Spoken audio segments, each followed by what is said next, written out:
क्या डॉक्टर डूम को ये लोग बच्चा चोर बनाने वाले हैं? रिसेंटली मार्वल ने एवेंजर्स डूम्सडे का फर्स्ट टीजर ऑफिशियली रिलीज कर दिया है और फनी बात ये है कि ये टीजर हम लोग ऑलरेडी लीक्ड वर्जन में देख चुके थे। कमेंट में बताओ किसने बिना लीक देखे प्रॉपर टीजर एंजॉय किया। टीजर में हमें स्टीव रॉजर्स अपने बच्चे के साथ दिखाया गया है और जो रूमर्स चल रहे हैं उनके अकॉर्डिंग डॉक्टर डूम उस बच्चे के पीछे आने वाला है। उसके बाद सेकंड टीजर थॉर पर बेस्ड था, जहां हम थॉर को ओडिन से प्रे करते हुए देखते हैं और ये प्रेयर अपनी बेटी लव के लिए होती है। तो क्लियरली लग रहा है कि डूम यहाँ भी इन्वॉल्व होने वाला है। और अगर फैंटास्टिक 4 के पोस्ट क्रेडिट सीन को याद करो तो वहां हम ऑलरेडी डूम को फ्रैंकलिन के पास देख चुके हैं। तो सवाल ये है, क्या इसका मतलब ये है कि मार्वल डॉक्टर डूम को बच्चा चोर टाइप विलन बना रहा है? देखो, ये किडनैप द किड्स वाला पैटर्न हम पहले ही थॉर लव एंड थंडर में गोर के साथ देख चुके हैं और ऑनेस्टली बोलूं तो वहां ये आइडिया बुरी तरह फ्लॉप हुआ था। अगर मार्वल सेम चीज डूम के साथ रिपीट करता है तो भाई डॉक्टर डूम का पूरा ऑरा ही खत्म हो जाएगा। मुझे नहीं चाहिए ऐसा डूम जो बच्चे किडनैप करे, उनके पेरेंट्स को ब्लैकमेल करे। मुझे चाहिए एक dangerous, ruthless, comic actual doctor Doom जिसका सिर्फ एक ही गोल हो, रूल करना। No sympathy, no cheap tricks, just pure menace, power and domination, exactly like the comics. जहां बात करें लेटेस्ट रिलीज टीजर की, उसमें हमें हमारे कैप्टन साहब स्टीव रॉजर्स क्लियरली दिखाए गए हैं और अब ऑफिशियली कंफर्म हो चुका है। Yes, Steve Rogers will return in Avengers doomsday.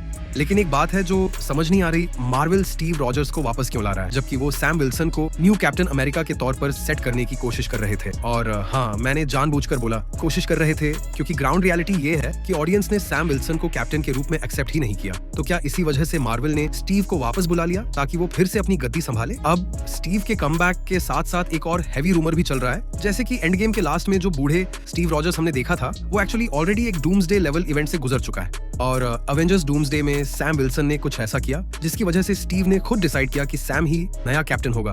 Honestly बोलूं तो ये थियरी काफी हद तक सेंस बनाती है क्योंकि अवेंजर्स डूम्सडे को एंड गेम का डायरेक्ट सीक्वल की तरह मार्केट किया जा रहा है। पॉसिबल है कि डूम्सडे मूवी के स्टार्टिंग में ही हमें ये दिखाया जाए, स्टीव जब सारे इन्फिनिटी स्टोन्स को उनकी ओरिजिनल टाइमलाइन में वापस रखने जाता है, उसके बाद वो पास्ट टाइमलाइन में ही रह जाता है, पैगी के साथ सेटल होता है, शादी करता है और बच्चा पैदा करता है और यहीं से रियल प्रॉब्लम स्टार्ट होती है। स्टीव का पास्ट में रहना और फैमिली बनाना एक इंकर्जन ट्रिगर कर देता है और इसी इंकर्जन की वजह से डॉक्टर डूम की फैमिली डिस्ट्रॉय हो जाती है। अब डूम के लिए ये सिर्फ मल्टीवर्स का इशू नहीं है, ये पर्सनल हो चुका है। स्टीव का बच्चा ही एक चलता फिरता इंकर्जन है और इसी वजह से डॉक्टर डूम उसके पीछे आता है। Not because he is a बच्चा चोर बट बिकॉज उसके लिए ये रिवेंज है, जस्टिस है और मल्टीवर्स का बैलेंस है। अगर मार्वल इस एंगल को सही तरीके से एग्जीक्यूट करता है तो डूम एक नेक्स्ट लेवल विलन बन सकता है, डार्क, डेंजरस और बिल्कुल कॉमिक एक्यूरेट। बस एक ही रिक्वेस्ट है मार्वल से, चीप इमोशनल ड्रामा नहीं, proper doomsday level story telling चाहिए। अब चलो मैं चलता हूँ। अगर आप लोगों की कोई वाइल्ड थ्योरी है इस पूरे मैटर को लेकर तो कमेंट सेक्शन में जरूर बताना, मुझे जेन्युइनली पढ़ना है तुम लोग क्या सोच रहे हो। मिलते हैं नेक्स्ट वीडियो में, तब तक के लिए bye bye and stay hype.